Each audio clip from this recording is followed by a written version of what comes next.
Caged Bird by Maya Angelou.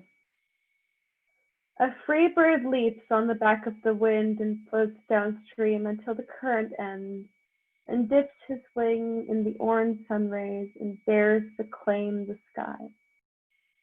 But a bird that stalks down his narrow cage can seldom see through his bars of rage. His wings are clipped and his feet are tied, so he opens his throat to sing.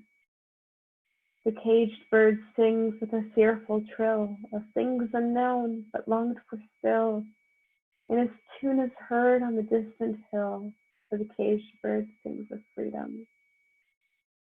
The free bird thinks of another breeze, and the trade winds soft through the sighing trees, and the fat worms waiting on a dawn-bright lawn, and he names the sky his own.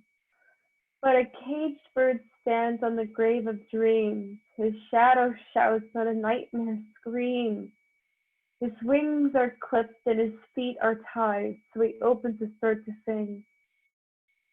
The caged bird sings with a fearful trill of things unknown but longed for still, and his tune is heard on the distant hill, for the caged bird sings of freedom.